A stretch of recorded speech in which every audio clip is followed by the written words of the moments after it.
They got problems on problems on problems on problems on problems on problems. I solve them. I run through the money, the pressure be calling. Left on my blessings, I feel like I'm falling. The birdie is back. Tell me I'm garbage. I'm going through something. That's why I ain't calling. Phone and progression is all that I wanted. The phone and affection. I summon and dumb it.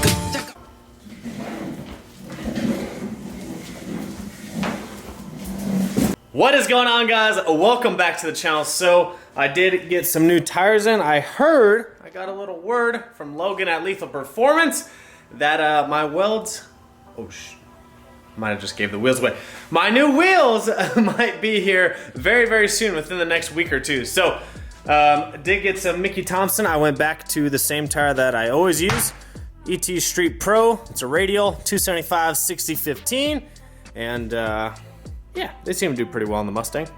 So today I'm gonna actually show you guys something that I was never gonna show on social media. I was gonna kind of hide it at the track, things like that. And there's a few reasons why, but once I show you guys this part, you'll kind of understand why. Today I'm gonna actually work on the Mustang. We're gonna throw the GoPro on and get some work done on the Mustang. I've gotta finish trimming this out and cutting the new holes for the new Monkey Fab exhaust ring. So we've gotta clean that up a little bit, cut some new holes. I'm gonna show you guys the finished BMR product. It's got the spacers in, everything's tightened down, ready to go. But yeah, I'm gonna show you guys the interior. I started putting the interior back together. The cage is all painted. I did a few other mods, and there's an actual dash in the car, and that's what we're gonna talk about today. And then we're gonna get working on the Mustang. And towards the end of this video, we're actually gonna start the Mustang because it hasn't been started in a few weeks. And so I wanna run some E85 through it and get the car going. All right, guys, so like I said, we got the cage all painted up.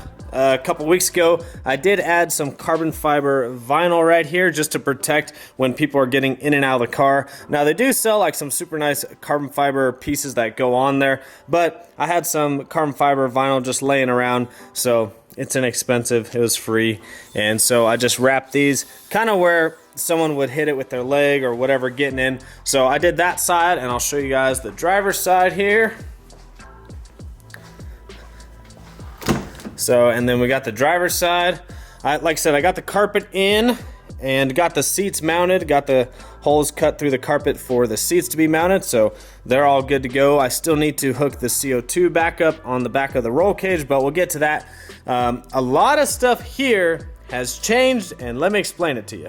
Now, this next mod, as you can see, I've actually shown it in a few videos. No one's really said anything, but this is an MMR carbon fiber dash. As you guys know, I broke my dash when I was taking it out being an idiot in order to get the roll cage ready. So I did break my stock dash, and at that time I was gonna buy an OEM dash, but this car, these newer cars are pretty heavy. Now, a lot of people say, well, it's light for an S550. That is correct. This is definitely light for an S550. However, there is lighter ones out there, and I'll kind of go over the reasons why this one's still kind of heavy, but I figured, you know what, I need to save the weight from adding the cage, so I'm gonna do the dash. So pretty much I added about 70 to 80 pounds with the cage, and I pretty much canceled that out by doing the dash. So that was part of the reasoning why I haven't had a dash in it. I didn't have a dash in it for 2K because I didn't have time to cut the MMR carbon dash. And I actually got this through Lethal Performance. My buddy Logan over there hooked it up. So if you guys need anything, make sure you use code VANVORIS, Lethal Performance. But anyways, even though I have carbon dash, I now have a cage. So it's literally like canceled out. The weight before all of this was pretty much what I ran 826 at. Now, my car should be a little lighter this time. Like I said, the cage and the dash pretty much cancel each other out. But my car should be a little lighter this time because I finally did a BMR K-member. So when my car went 820s on the stock motor, I still had a stock K-member on the car, which is a good 40 pounds off the front. I don't think I've gained or lost any weight other than that, because like I said, putting the cage in would have gained like 70 to 80 pounds because it's a chromoly cage, but the dash saves about 70 pounds. They're pretty close to washing each other out. So like I said, I did do the BMR K-member, so the car will be, 40 pounds lighter than it was before. Now here's something about this car, because people do complain or they think my car is super light, which it is definitely lighter for an S550, but some things you have to remember. This, still stock hood, still stock fenders, still stock doors, still stock quarters, and still a stock trunk, even a stock roof. It's just wrapped black because it looks better. But so this car definitely still has a lot more places to lose weight. And you know, the thing is, trying to make these cars light is tough compared to, say, a Fox body. You know, those are already light, and then you do all the mods that I've done to this car to a Fox body, and you're really, really light. But I chose to build a newer car like this S550. Some people complain that I hacked up a brand new car. I like the style of the S550. I wanted to turn mine into more of a track car because that's what I like to do, but I really like how the S550 looks. Now, is the S550 the best platform?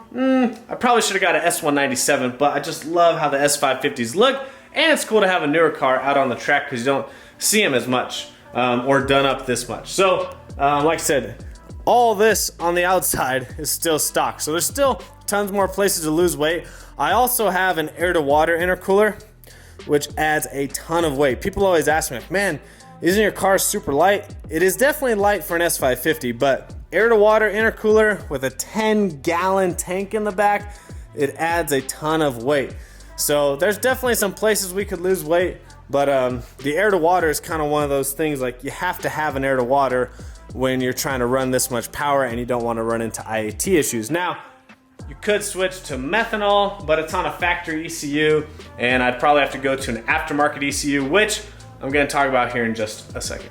So what I really like about this dash is its stock style, so it looks like a stock dash. Obviously, it's a one-piece dash. There's no holes or anything, but it's cool because it does have like all the little cutouts to match the stock style dash. But anyways, if you guys know, I had my N gauge right here, I had my boost controller down here, I had my on-off switch here, and then I had the trans temp over here. Now, I don't want to do any of that to this because eventually, it probably will be another year or two, but eventually I want to put this car on like Holley EFI or AM Infinity or Fuel Tech or any of those aftermarket ECUs. I would do Motec, but that's super expensive. Any of those aftermarket ECUs, which I won't need an N gauge anymore. I won't need that boost controller. Like, it can all be controlled through one thing. So I was trying to think of ways to move everything around so that I don't have to cut permanent pieces into the dash and then not use them in a year and then have to get another dash or figure out how to plug them up. So I moved the on-off button over here for the car, which is nice because it used to be right here and it was kind of hard to reach when you're strapped in. I made a little carbon fiber trim piece for the N gauge to sit. Obviously I gotta tighten that down, but I made a little carbon fiber trim piece for the N gauge to sit on top of the Motion Raceworks steering column. I don't know what I'm gonna do about the gauges yet. I don't necessarily have to have the gauge cluster hooked up for everything to run, but I do need the RPMs, so I'm just trying to figure that part out now. I could rely off the shift light that I have down there. It's kind of just hanging. I need to mount that, but I kind of like having the RPMs in case the shift light doesn't work for some odd reason. But anyways, that's where the N gauge is going to mount. Like I said, got a nice little carbon fiber trim piece I made for it. And then got the on-off switch here. I just need to figure out a place for the boost controller to go. It just needs to be easily accessible. I don't have to keep an eye on it during the run, but it needs to be easily accessible where I can change it in the lanes. And then once all that's done, I'm gonna put a nice carbon fiber trim piece around the shifter and up to the dash. That way that's all covered off and it'll look super nice. To me, this looks super clean. Obviously, some people are gonna call it a race car, but you know, sometimes you just gotta save weight. Man, I want to race so bad! So bad. Please, tracks, open up soon. Just look how cool that looks. I'm sorry, but I think it looks really cool. Anyways, so that's the piece that I wanted to show you guys that I've kind of been hiding. But let's start working on the Mustang. Or I can move it.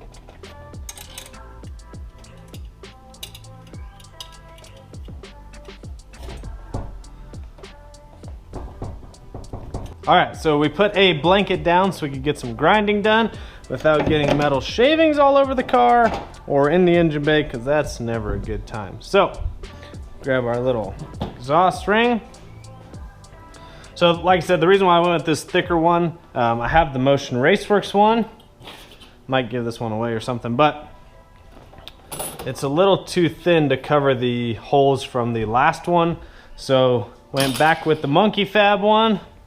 Cover up the holes nicely.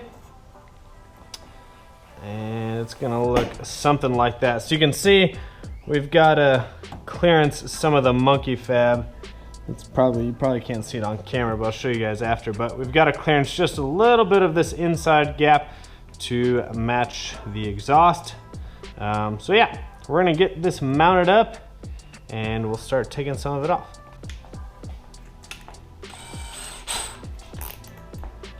All right, so what I like to do is put one, make sure it's obviously center, but then I like to put either the bottom or the top first.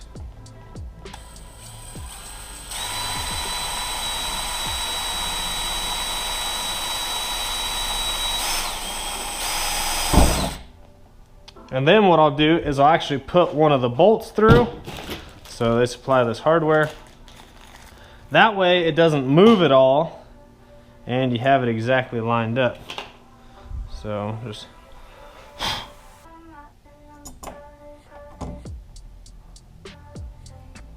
Well, all right, we gotta make the hole just slightly bigger.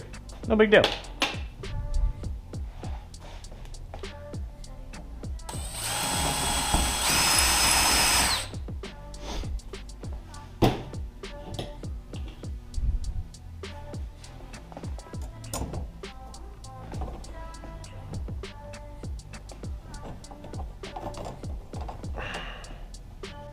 All right, so I got that bottom one in now. What you'll notice is probably, yep, you're gonna need longer bolts typically, because you can see, I don't know if you can see, but the hood's got, you know, 2 layers to it. So, and if some of the holes go through the second layer, you're obviously gonna need longer bolts here. We could utilize the shorter ones that they provide, but you may have to get some longer ones. And actually that one, we've already kind of cut some of that out. So we'll actually be able to put a nut on that. But you can see, I don't know if you can see it the way the camera is, but I'll show you later on. But the exhaust string, it's gonna sit like right there. You see how much thicker it is than how big the hole is. So we've obviously got to do a lot of clearancing right there. Okay, going for the top hole this time. Right there.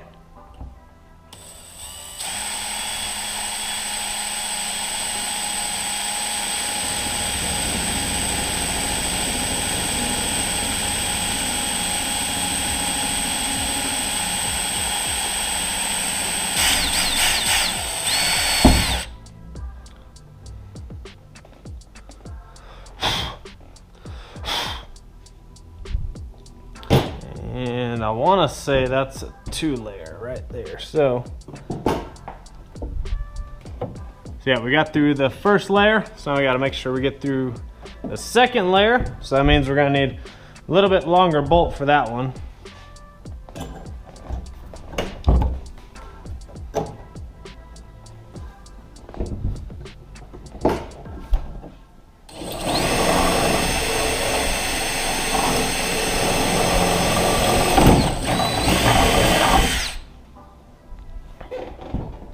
Okay, let's see if we can source a longer bolt. All right, so we got the top and bottom in. Gonna go ahead and do a side one.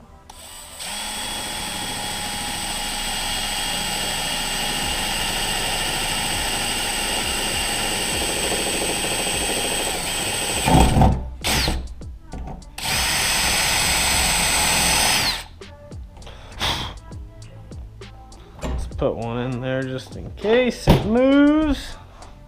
This is literally the world's largest exhaust string. This looks ridiculous. All right, so we get that just to hold it. Do the other side, and then we can just do all of them. This one sucks because literally this is right where the hood starts to bend. This should be fun.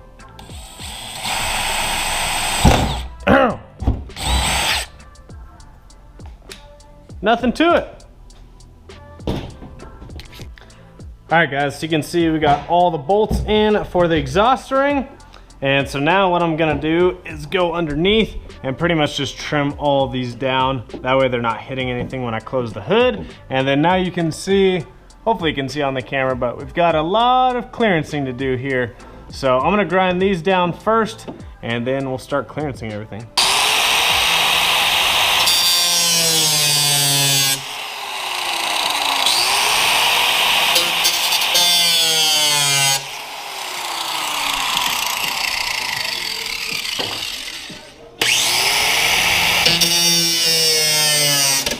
All right, so I got the ring installed. It's pretty much clearanced for the exhaust, but I was looking at the exhaust, and if you guys don't know, I just polished Joe's exhaust, his turbo housing cover, and his swirl tank. So I'm gonna actually polish my own exhaust this time. So let's go see what it looks like before.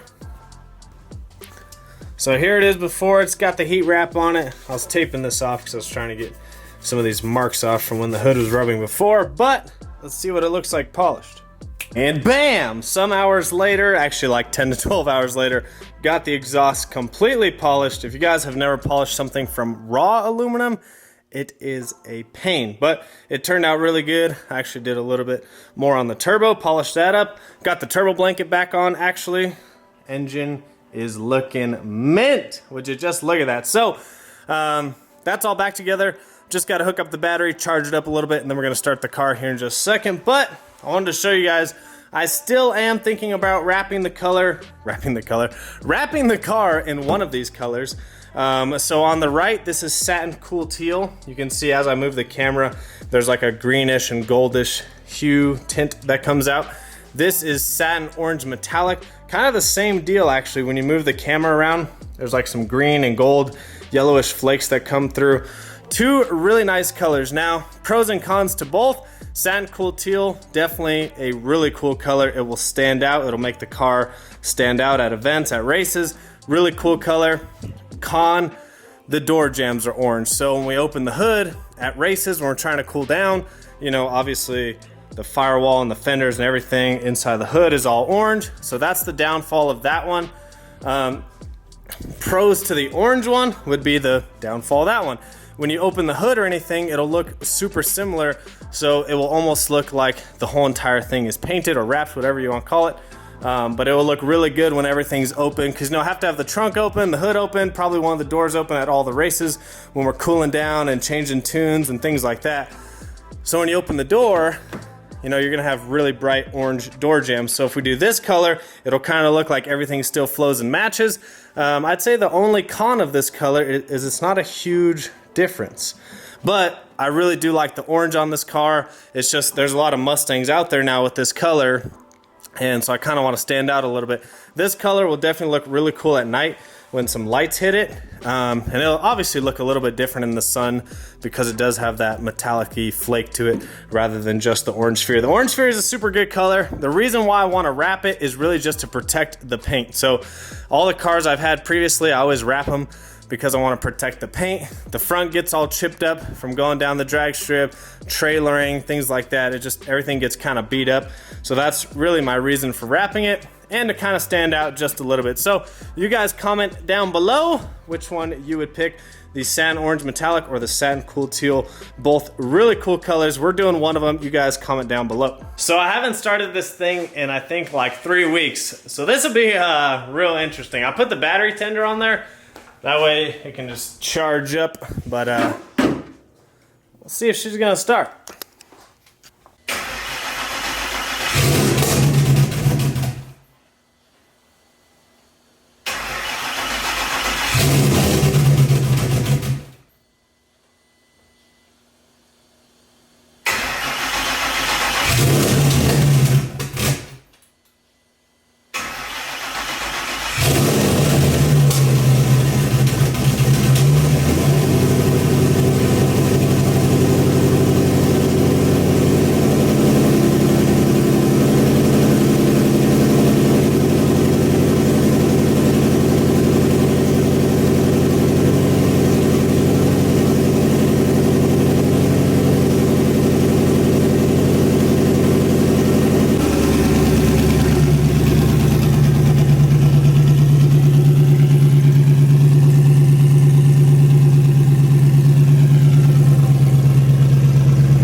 So hopefully you guys enjoyed that video. Finally working on the Stang. It's back together. It's looking good. We're just waiting on the wheels and then we can finally start driving the car around. Hopefully some tracks start to open up soon. But like I said, hopefully you guys enjoyed that video. Give it a big thumbs up. Subscribe to the channel if you're new and I will see you guys on the next one.